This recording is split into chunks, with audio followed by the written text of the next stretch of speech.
Good morning. ഇന്ന് വ്യാഴാഴ്ചത്തെ വ്ളോഗാണേ. അപ്പോൾ രാവിലെ ഞാൻ എന്ത് ലെവലിലാണെന്ന് പോലും എനിക്കറിയാൻ വയ്യാതെ നിൽക്കുക കേട്ടോ. കാര്യം രാവിലെ എന്നത്തെ കണക്കല്ല, ഞാൻ കുറച്ച് നേരം വന്നിന്ന് എന്ത് ചെയ്യണം എങ്ങനെ എനിക്ക് ഒരു ലെവലും ഇല്ലായിരുന്നു. കാരണം എനിക്ക് 2 ദിവസമായിട്ട് ചെറിയ പനിയുടെ ആരംഭം. കാണുന്നവരെല്ലാവരും ചോദിക്കുന്നു, എനിക്ക് എന്നും പനിയേ ഉള്ളൂ, എന്താണെന്ന് എനിക്കറിയത്തില്ല, എന്നും പനിയേ ഉള്ളൂ. ഇന്ന് ഓരോരോ എന്തു പറയുന്നതെന്ന് അറിയത്തില്ല. രാവിലെ എഴുന്നേറ്റത് തലേന്ന് എനിക്ക് ഭയങ്കര തുമ്മലായിരുന്നു. തുമ്മലെന്ന് വെച്ചാൽ ഭയങ്കര തുമ്മലായിരുന്നു. ഈ തുമ്മൽ കാരണം ഞാൻ എന്താണെന്ന് പറയുക, തുമ്മലിൻ്റെ ഒരു ഗുളിക വാങ്ങിച്ച് കഴിച്ചു. ഇത് കഴിച്ചത് മാത്രമേ എനിക്ക് ഓർമ്മയുള്ളൂ. രാത്രി ഒരു ലെവലും ഇല്ലായിരുന്നു. ഞാൻ ഉറങ്ങിപ്പോയി. എഴുന്നേറ്റതും എന്നും 6 മണിക്ക് എണ്ണീറ്റാൽ അത്യാവശ്യം സാവധാനം എല്ലാ കാര്യങ്ങളും ചെയ്താൽ മതി. ഒരു വെപ്രാളോ കാര്യങ്ങളോ ഒന്നുമില്ല. പക്ഷേ ഇന്ന് അങ്ങനെയല്ലായിരുന്നു. 6:45 ഞാൻ എഴുന്നേറ്റപ്പോൾ. 6:45 എഴുന്നേറ്റ് പിന്നെ ബ്രഷും കാര്യങ്ങളും എല്ലാം കഴിഞ്ഞ് വന്നപ്പോഴത്തേക്ക് എങ്ങനെ പോലെ 7:10 ആയിരുന്നു ഞാൻ അകത്ത് വന്നപ്പോൾ, അടുക്കളയിലേക്ക് വന്നപ്പോൾ. പിന്നെ എനിക്ക് എന്ത് ചെയ്യണമെന്ന് അറിയത്തില്ല. മോന് സ്കൂളിൽ പോകണമല്ലോ. അപ്പം ഞാൻ തലേന്ന് ചോറ് വേവിക്കാൻ അരി അടപ്പയിലിടുമ്പോൾ ഒരു പകുതി വെന്ത് കഴിയുമ്പോൾ ഈ വിച്ചുവിനുള്ളത് പിള്ളേർക്കുള്ളത് മാത്രം മാറ്റി വെക്കും. ഞാൻ കുറച്ച് ചോറെടുത്ത് ഊറ്റി അടച്ച് ഫ്രിഡ്ജിൽ വെച്ചേക്കും. ചൂടാറി കഴിയുമ്പോൾ ഫ്രിഡ്ജിൽ വെച്ചേക്കും. അപ്പോൾ അതങ്ങനെ അങ്ങ് ഇരുന്നോളും. പിറ്റേന്ന് രാവിലെ കുക്കറിനകത്ത് ഒരു 2 വിസിൽ കേട്ട് കഴിഞ്ഞാൽ അത് വേവും. അപ്പോൾ അത് വെന്ത് കഴിഞ്ഞിട്ട് അത് ചോറാക്കി കൊടുത്തു വിടുകയാണ് ചെയ്യുന്നത്. അപ്പം നല്ലതുപോലെ ചോറിരിക്കും. അങ്ങനെയാണ് ഞാൻ പൊതുവേ ഞാൻ അങ്ങനെയാണ് എന്നും ചെയ്യുന്നത്. അപ്പോൾ ആദ്യം അങ്ങനെ അല്ലായിരുന്നു. ഞാൻ ആദ്യം രാവിലെ എഴുന്നേറ്റ് 5 മണിക്ക് എണീറ്റ് അരി അടപ്പയിട്ട് അങ്ങനെയായിരുന്നു കൊടുക്കുന്നത്. ഞാൻ എൻ്റെ ആദ്യത്തെ വ്ളോഗ് എൻ്റെ സ്കൂൾ തുറക്കുന്ന സ്കൂൾ തുറക്കുന്ന വ്ളോഗ് കാണുമ്പോൾ അതിൽ മനസ്സിലാവും. ഞാൻ അതിലെടുത്ത് പറഞ്ഞിട്ടുണ്ട് എത്ര ദിവസത്തേക്കാണ് ഈ ഒരു ഉന്മേഷവും എനർജിയും ഉള്ളതെന്ന് എനിക്ക് അറിയത്തില്ല. അത് ഞാൻ അന്ന് വ്ളോഗിനകത്ത് പറഞ്ഞു. സത്യമാണ്. ഒരാഴ്ച ഞാൻ 5 മണിക്ക് എണ്ണീറ്റ് ചോറ് വെച്ച് പൊതിഞ്ഞ് കെട്ടി കൊടുത്തു വിടുന്ന ഭയങ്കര ത്രില്ലിലായിരുന്നു ഞാൻ. പക്ഷേ അത് ഒരാഴ്ചത്തെ ഉള്ളായിരുന്നു. അത് കഴിഞ്ഞപ്പോൾ പിന്നെ ആ പരിപാടിയില്ല. പിന്നെ എനിക്കൊരു പനി വന്നു, നല്ല ഗംഭീരമായൊരു പനി വന്നായിരുന്നു. ആ പനിയോടുകൂടി എനിക്ക് പിന്നെ ഒന്നും വയ്യാതായിപ്പോയി. പിന്നെ ക്ഷീണമായി, പ്രശ്നങ്ങളോ. ആ പനി എനിക്ക് ഗംഭീരമായിട്ട് പ്രശ്നങ്ങളുണ്ടാക്കി. അപ്പോൾ അത് കാരണം എനിക്ക് എങ്ങനെ പോയിട്ട് എനിക്ക് എഴുന്നേൽക്കാനോ വെക്കാനോ പറ്റുന്നില്ല, ഒന്നും ചെയ്യാനോ പറ്റുന്നില്ല എന്നൊരവസ്ഥ വന്നപ്പോൾ ഞാൻ പിന്നെ തലേന്നത്തെ ചോറ് വെക്കുന്നതിനകത്തുനിന്ന് ഞാൻ പകുതി വേവാകുമ്പോൾ ഞാൻ എടുത്ത് മാറ്റി വെച്ചിട്ട് അത് ചൂടാറുമ്പോൾ ഫ്രിഡ്ജിൽ വെച്ചിരുന്നാൽ മതി. പിറ്റേന്ന് രാവിലെ എണീറ്റ് കുറച്ച് വെള്ളം ഒഴിച്ച് കുക്കറിനകത്തോട്ട് വെച്ച് ശകലം വെള്ളം ഒഴിച്ചാൽ മതി. കുക്കറിനകത്തോട്ട് വെച്ച് ഒരു 2 വിസിൽ 3 വിസിൽ, ആ വെള്ളം പറ്റുന്നവരുള്ള ഒരു വിസിൽ മതി. അത് കഴിയുമ്പോൾ നല്ല പയറുപോലെ ചോറ് ഇരിക്കും. അപ്പോൾ ഞാൻ പിന്നീട് അങ്ങ് പരിപാടിയാക്കി. അതോടെ ആ ഒരു ചോറ് വെപ്പ് 5 മണിക്ക് എണ്ണീറ്റുള്ള ചോറ് വെപ്പ് ഞാനങ്ങ് സ്റ്റോപ്പ് ചെയ്തു. ഇന്നിക്കും എന്തെങ്കിലും അത്യാവശ്യം ഉണ്ടെങ്കിൽ മാത്രം എണ്ണീറ്റ് രാവിലെ എല്ലാം ചെയ്ത് വെച്ചിട്ട് പോകും. ആ രീതിയിൽ ചെയ്യും. അപ്പോൾ ഇങ്ങനെ ചെയ്താലും 6 മണിക്ക് എണ്ണീറ്റ് അരി അടപ്പേ ഇട്ടാലും ഏകദേശം ഒരു 9-9:30 ആകുമ്പോൾ എൻ്റെ ഉണ്ണിക്കുട്ടൻ ഇളയവൻ പോയി കഴിയുന്ന സമയമാകുമ്പോഴത്തേക്ക് അരി വേവും. വെന്ത് നമുക്ക് ഊറ്റി മാറ്റാം. പിന്നെ ജോലിയൊന്നുമില്ല. പിന്നെ തൂപ്പ് തുടപ്പ് അങ്ങനെയുള്ള കാര്യങ്ങൾ മാത്രമേ ഉള്ളൂ. അല്ലാതെ പിന്നെ ജോലിയൊന്നുമില്ല. അപ്പോൾ അങ്ങനെ പോയിക്കൊണ്ടിരിക്കുമായിരുന്നു. അപ്പോൾ ഇപ്പോഴും ഞാൻ അങ്ങനെയാണ് ചെയ്യുന്നത്. അപ്പോൾ എനിക്കിപ്പോൾ അതിന് ശേഷം പിന്നെ ഒരു പനി വന്നു. അത് ഇപ്പം 3ാമത്തെ പനിയാണ്. അപ്പം 3ാമത്തെ പനിയാണ് എനിക്കിപ്പോൾ വന്നത്. അതും ഇതെനിക്ക് വലിയ പ്രശ്നമായിട്ട് വന്നില്ല. ചെറിയ തോതിലുള്ള പനിയായിട്ടേ വന്നിട്ടുള്ളൂ. അപ്പോൾ പെട്ടെന്ന് തന്നെ ഗുളിക കഴിച്ചതുകൊണ്ട് അതങ്ങ് മാറി. അപ്പോൾ ആ തുമ്മലിൻ്റെ ഗുളിക കഴിച്ചതുകൊണ്ട് എനിക്ക് എൻ്റേതായ പ്രശ്നങ്ങളുണ്ട്. അപ്പോൾ രാവിലെ എഴുന്നേറ്റപ്പോൾ തൊട്ട് എനിക്ക് എന്തുവാണെന്നൊന്നും അറിയാൻ വയ്യ. എന്തൊക്കെയോ കാര്യങ്ങൾ നടക്കുന്നുണ്ട്. അപ്പം തലേന്ന് ചോറ് വേവിക്കാനായിട്ട് ഞാൻ വന്നപ്പോഴേ ഞാൻ ആദ്യം അരി അടപ്പയിട്ടതിന് ശേഷം നേരെ ഞാൻ വന്ന് അത് കുക്കർ എടുത്ത് വെക്കുകയാണ് ചെയ്തത്. പക്ഷേ ബാക്കിയുള്ള പരിപാടിയുടെ കൂടെ ഈ കുക്കർ അടപ്പയിരിക്കുന്ന അരി ഞാൻ മറന്നുപോയി. അത് കരിഞ്ഞു. പിന്നെ ഇനി അത് കൊണ്ടുപോകാൻ കൊള്ളത്തില്ല. കാര്യം അതങ്ങ് പുകഞ്ഞു പോയി. നല്ലപോലെ അടിഭാഗം നല്ലപോലെ കരിഞ്ഞു. ചോറിനകത്ത് കറുത്ത കളറായി. അപ്പോൾ പിന്നെ അത് കൊണ്ടുപോകാൻ ഒക്കത്തില്ല. പിന്നെ ഞാൻ കുറച്ച് ചോറ് തിളപ്പിച്ച് ഊറ്റാനായിട്ട് തലേന്നത്തെ ചോറ് ഇരിപ്പുണ്ടായിരുന്നു. അത് ഞാൻ പെട്ടെന്ന് തന്നെ വിറകടുപ്പിൽ തീ കത്തിച്ചു. ചോറ് അരി അടപ്പയിട്ടേക്കുന്നതിൻ്റെ ഇപ്പുറത്തായിട്ട് ഞാൻ തീ കത്തിച്ചിട്ട് അത് അതിനകത്ത് വെച്ച് തിളപ്പിച്ചിട്ട് ആ ചോറാണ് ഞാൻ പിന്നെ കൊടുത്തു വിട്ടത്. അപ്പം ഞങ്ങൾ ഒരു ഊറ്റിട്ടാണ് വേവിച്ചത്. അതുകൊണ്ട് തന്നെ ആ ചോറ് പിറ്റേന്ന് നല്ലതുപോലെ ഇരുന്ന് തോന്നിയത്. എന്തായാലും ഉച്ചയ്ക്ക് ചോറ് പന്നലായില്ല എന്ന് തന്നെയാണ് എൻ്റെ മോൻ പറഞ്ഞത്. നല്ല ചോറായിരുന്നു, കുഴപ്പമൊന്നുമില്ലായിരുന്നല്ലോ അമ്മയെന്നാണ് എന്നോട് പറഞ്ഞത്. എന്തായാലും അങ്ങനെ അങ്ങ് അഡ്ജസ്റ്റ് ചെയ്ത് പോയി. അപ്പോൾ എനിക്ക് ചൂര കിട്ടിയായിരുന്നു. ചൂര കണ്ടിച്ച് കറിയൊക്കെ വെക്കണമായിരുന്നു. അപ്പോൾ അതിൻ്റെ ജഗപുകയിലായതുകൊണ്ട് തന്നെ എനിക്ക് എല്ലാം കൂടി പറ്റാത്തത് കൊണ്ടും എൻ്റെ മക്കൾ രണ്ടും അവരവരുടെ കാര്യങ്ങൾ അവർ തന്നെ അങ്ങ് നോക്കിക്കോളും. എല്ലാ കാര്യങ്ങളും കുളിക്കുന്നതായാലും വിളിച്ചുണർത്താൻ ഇച്ചിരി പാടുണ്ട് എന്നുള്ളതേ ഉള്ളൂ. എൻ്റെ സൗണ്ടിനൊരു ചെറിയ പ്രശ്നമുണ്ട്, പനിയാണ് ഇപ്പോഴും. അപ്പോൾ വിളിച്ചുണർത്താൻ ഇച്ചിരി പാടാണ് എന്നെങ്കിലേ ഉള്ളൂ. പക്ഷെ മൂത്തവനെ അങ്ങനെയല്ല, വിളിച്ചാൽ 2 വിളി, അതിൽ കൂടുതൽ വിളിക്കേണ്ടി വരത്തില്ല, അവൻ എണ്ണീക്കും. പക്ഷേ ഇളയവൻ അങ്ങനെയല്ല, ഇച്ചിരി നേരം വിളിച്ചാലേ അയാൾ എണ്ണീക്കും. എന്തായാലും വിളിച്ചുണർത്തി കഴിഞ്ഞ് കഴിഞ്ഞാൽ പിന്നെ അവരവരുടെ കാര്യങ്ങൾ അവരങ്ങ് നോക്കിക്കോളും. അതുകൊണ്ട് എനിക്ക് ഒത്തിരി സമാധാനമുണ്ട്. അപ്പോൾ അങ്ങനെ ഞാൻ ഈ കാര്യങ്ങളെല്ലാം പെട്ടെന്ന് തലേന്ന് ഞാൻ ഗുളിക കഴിച്ചു എന്നുള്ള കാര്യം വിച്ചുവിനറിയാം, എൻ്റെ മൂത്തവൻ അറിയാവുന്നത് കൊണ്ട് തന്നെ അവൻ പിറ്റേന്ന് രാവിലെ അവന് മനസ്സിലായി, അവന് എൻ്റെ അവസ്ഥ മനസ്സിലാവുന്നത് കൊണ്ട് അവൻ കൂടെ നിന്നോളും. അപ്പം പെട്ടെന്ന് തന്നെ ഓരോ കാര്യങ്ങളും ചെയ്യുന്നതിൻ്റെ ഇടയിൽ കൂടെ അവൻ വന്ന് അമ്മയെ വല്ലതും ചെയ്യാനുണ്ടോ ഞാൻ പറയാം, മോനെ ഈ ദോശ ഒന്ന് ചുട്.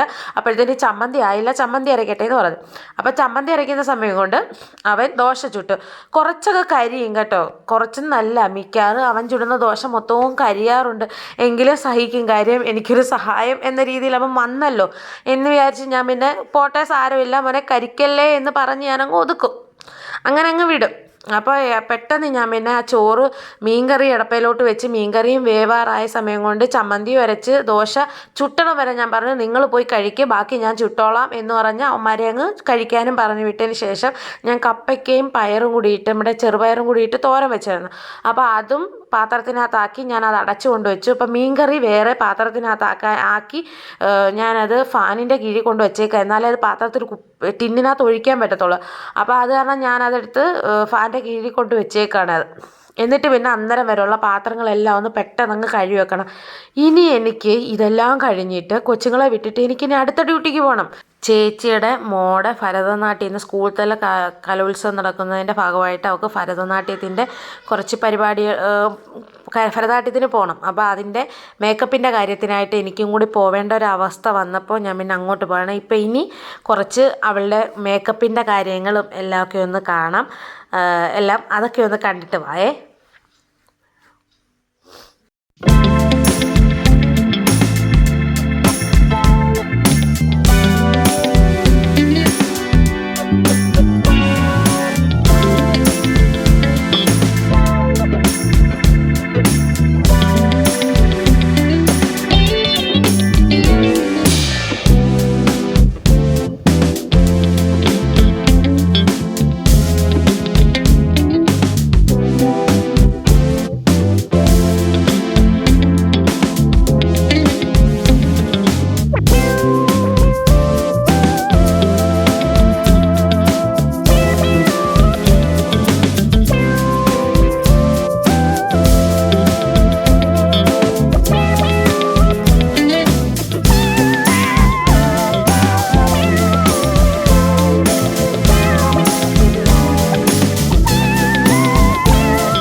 ഒരുതരം മേക്കപ്പുകളെല്ലാം കഴിഞ്ഞു. ഇനി കുറച്ച് അറ്റകുറ്റപ്പണികൾ മാത്രമേ ഉള്ളൂ കേട്ടോ. അപ്പോൾ അങ്ങനെ അവൾ ജീവിതത്തിൽ ആദ്യമായിട്ട് ഭരതനാട്യം കളിക്കാൻ പോവാണ്. ഇത് കളിക്കുന്നതിന് മുമ്പ് എൻ്റെ ഗ്രേഡ് ഞാൻ പറയാം. ഗ്രേഡ് പിറ്റേന്നാണ് അറിയുന്നത് കേട്ടോ. അതുകൊണ്ടാണ് ഇതിനകത്ത് ഞാൻ അവസാനം വരെ പറയുന്നില്ല. അപ്പോൾ അവൾക്ക് 4 കുട്ടികൾ അവളുടെ കൂടെ മത്സരിക്കാനുണ്ടായിരുന്നു. അതിലവൾക്ക് ഫസ്റ്റ് കിട്ടി. അപ്പോൾ ഭയങ്കര സന്തോഷത്തിലാണ് കേട്ടോ ഫസ്റ്റ് കിട്ടിയതിൻ്റെ. അപ്പോൾ ഞങ്ങളെല്ലാവരും കൂടി ആ സമയത്ത് അവിടെ ഒരുമിച്ചിരുന്ന് എല്ലാവരും കൂടി ഒന്ന് ചോറൊക്കെ കഴിച്ച് അവളുടെ കുറച്ച് ഫോട്ടോസും വീഡിയോസും ഒക്കെ എടുത്ത് അവളെ സ്കൂളിലേക്ക് കൊണ്ടാക്കി പ്രോഗ്രാം കഴിഞ്ഞ് തിരിച്ചു കൊണ്ടുവരണം. അപ്പോൾ അതിനുള്ള പരിപാടികളിലാണ്. അപ്പോൾ ഞങ്ങൾ കുറച്ച് വീഡിയോസും കാര്യങ്ങളൊക്കെ എടുത്തു. അതിനുശേഷം അവൾക്ക് ടീച്ചറുടെ അനുഗ്രഹം വാങ്ങിക്കലും അതേപോലെ ചലങ്ക കെട്ടലും അങ്ങനെ കുറച്ച് പരിപാടികളൊക്കെ ഉണ്ടായിരുന്നു. അപ്പോൾ അതെല്ലാം നടത്തിയതിന് ശേഷം നേരെ അവൾ സ്റ്റേജിലേക്ക്. ഈ സമയത്തെല്ലാം അവിടെ പിള്ളേരുടെ പരിപാടികൾ നടക്കുകയാണ്. ഓരോ പിള്ളേരുടെയും പരിപാടികൾ നടന്നുകൊണ്ടിരിക്കുകയാണ്.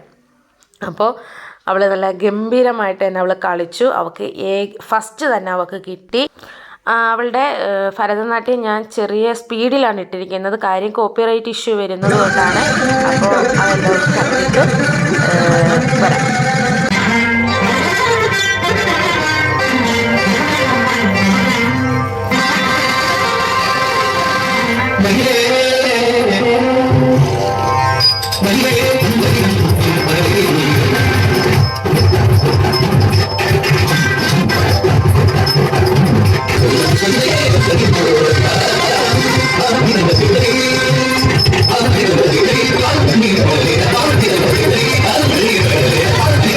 അങ്ങനെ അവളുടെ പരിപാടിയെല്ലാം കഴിഞ്ഞു. ഇനി നേരെ നമ്മൾ വീട്ടിലേക്ക് പോവുകയാണ്. പിന്നെ ഒരു അത്യാവശ്യ വെപ്രാളമായിപ്പോയി. എല്ലാം കൊണ്ടും സമയം 4:30 കഴിഞ്ഞു. ഹലോ. അപ്പോൾ ഇന്ന് എല്ലാ പരിപാടികളെല്ലാം കഴിഞ്ഞു. ശ്രീകുട്ടിയുടെ പരിപാടിയെല്ലാം കഴിഞ്ഞു. തിരിച്ച് വീട്ടിലേക്ക് വന്നു. പിള്ളേരെ അതിൻ്റെ ഇടയിൽ കൂടെ ഒരു ജഗപുകയായിരുന്നു. കാര്യം സമയം 5 മണി ആയിരുന്നു എല്ലാം കഴിഞ്ഞ് വന്നപ്പോൾ. പിന്നെ പെട്ടെന്ന് വന്ന് കൊച്ചുങ്ങളെ സ്കൂളിൽ ട്യൂഷന് വിടണമായിരുന്നു. അങ്ങനെ പെട്ടെന്ന് പിന്നെ ജഗപുകയായിരുന്നു. അന്നേരം വീഡിയോസൊന്നും എടുക്കാൻ പറ്റിയില്ല. അപ്പോൾ ഇന്നത്തെ വീഡിയോ ഇവിടെ വൈൻഡപ്പ് ചെയ്യാണ്. ഇപ്പോൾ സമയം 6 മണിയായി. ഇനി അങ്ങോട്ട് അത്യാവശ്യം ഒന്നും പ്രത്യേകിച്ചില്ല. കൊച്ചുങ്ങളെ പോയി വിളിക്കുക, അവർക്ക് ആഹാരം കൊടുക്കുക, അങ്ങനെയുള്ള പരിപാടികൾ മാത്രമേ ഉള്ളൂ. അപ്പം ഇന്നത്തെ വീഡിയോയുടെ വൈൻഡപ്പ് ചെയ്യാണ്. ഇഷ്ടപ്പെട്ടിട്ടുണ്ടെങ്കിൽ എൻ്റെ ചാനൽ സബ്സ്ക്രൈബ് ചെയ്യാനും സപ്പോർട്ട് ചെയ്യാനും ഒന്നും മറക്കരുത്.